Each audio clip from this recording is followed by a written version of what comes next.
It is then that the matter of authorship re-enters the story. The king breaks with tradition by appointing 2 high priests in charge of religious affairs instead of 1.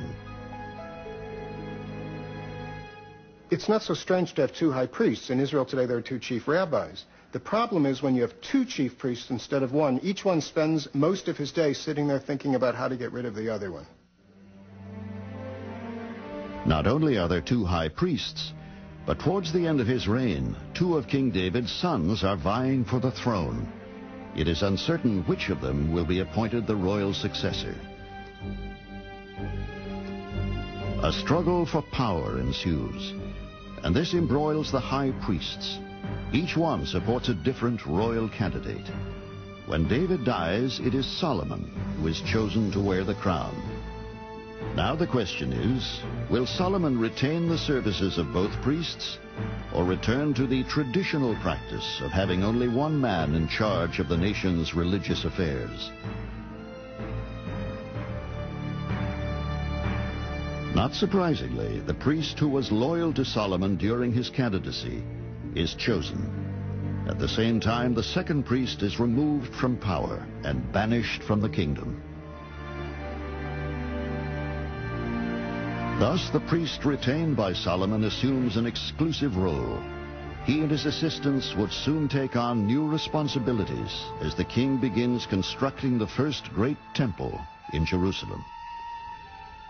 The deposed priest and his followers enviously watch from their place of banishment. They are now cut off from any possible future duties in the new temple. They had no place in the royal kingdom in Jerusalem. And so a priest of that priestly house, we think, initiated the rebellion that ultimately led to the formation of the kingdom of Israel in the north and the kingdom of Judah in the south. They wanted their own place where they could get to be the priests as well. Thus, in 922 BCE, the 10 northerly tribes sever their allegiance to Jerusalem, and secession splinters the nation in 2, Israel in the north and Judah in the south. So 2 kingdoms born of a single nation oppose one another in an uneasy truce. Each had its own king, each had its own traditions, its own sacred places of worship. At the same time, we're talking about a region that's the size of a large American county, so people were close to each other, people had relatives north and south, they both spoke the same language, and they both had the same old traditions of ancestors, Abraham, Isaac, and Jacob, and events in Egypt with Moses and events at Mount Sinai. And so it is thought that each kingdom produced its sacred text, or at least that one person living in each kingdom produced his version of the sacred text. If this is so, is it possible that separate versions of the Bible were taking shape at the same time? We think that the J material was first gathered together under King Solomon. It represents Solomon's attempt to gather up the stories of a people, to knit them together into a coherent narrative to tell the story about how the people of Israel came to be a people. And so it became a kind of national epic. In answer to Solomon and his history of the people of Judah, the people of the northern kingdom of Israel now begin to amass their own collection of historical stories. What they want to do is they want to add to this material that is more northern in orientation. And so they add material, and we think that this material is what we call E, because they tend to use the word Elohim for God. Now we have somewhat more sophisticated theological stories. But interestingly enough, we also have stories that tend to emphasize the significance of the second son. Many people who read Genesis notice, how come it's always the second son that comes out better? Isaac was after Ishmael, Jacob, Cain and Abel. I mean, all of these stories seem to emphasize the second son as the important one, or the preferred son. It could very well be that the northern kingdom, after their break, wanted to emphasize the second son because, in a sense, they were the second son. They were the breakaway kingdom. So they wanted to portray themselves as the preferred of the two.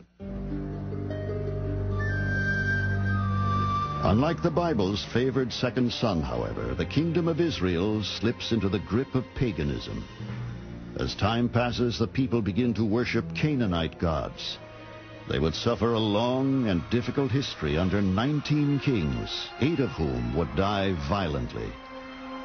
Despite the warnings of prophets, moral decay and corruption continue to enslave the people.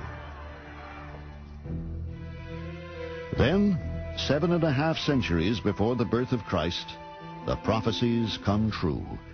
An invading Assyrian army sweeps in from the north and conquers Israel, forever scattering the 10 tribes to the winds, never to be seen nor heard from again. They become the so-called lost tribes of Israel. Therefore the Lord was very angry with Israel, and removed them from out of his sight. There was none left but the tribe of Judah only. 2 Kings 17:18. Together with the small tribe of Benjamin, the southern kingdom of Judah remains all that is left of the nation that had once settled the promised land. But an unremitting spiritual downfall has now gripped Judah too.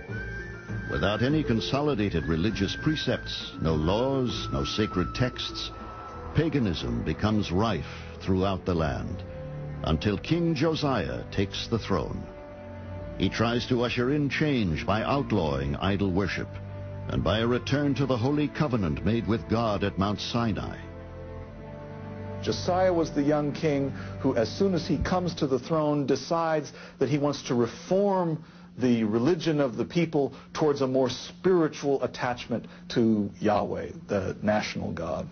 And so Josiah starts this campaign of, he even cleans up the temple, and he wants to re-employ the people in reconstructing the temple and making it more glorious and making it more spiritual. Well, along the way, they discover a book. While cleaning out the buildings, the king's high priests find a scroll somewhere deep within the temple vaults. The document that Hilkiah is understood to have read to Josiah on that date is thought by many of us to be the laws of the book of Deuteronomy. They are laws that say you should worship God in only one place, so Josiah destroys all the other places. These are laws that say that you should not have pagan worship, so he destroys idols and removes pagan worship from his country.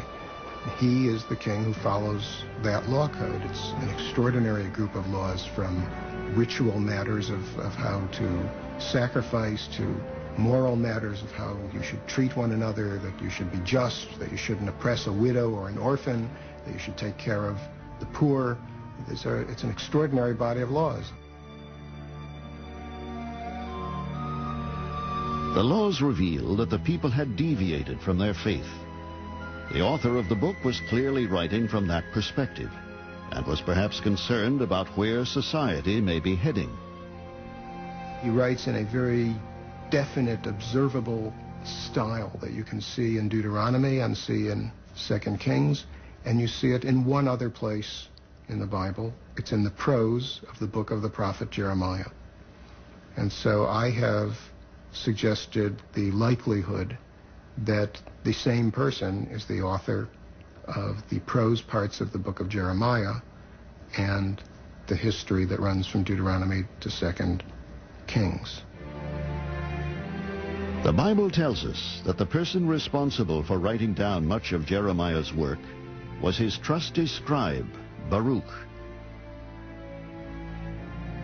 Then took Jeremiah another scroll and gave it to Baruch the scribe, the son of Neriah. Jeremiah 36:32.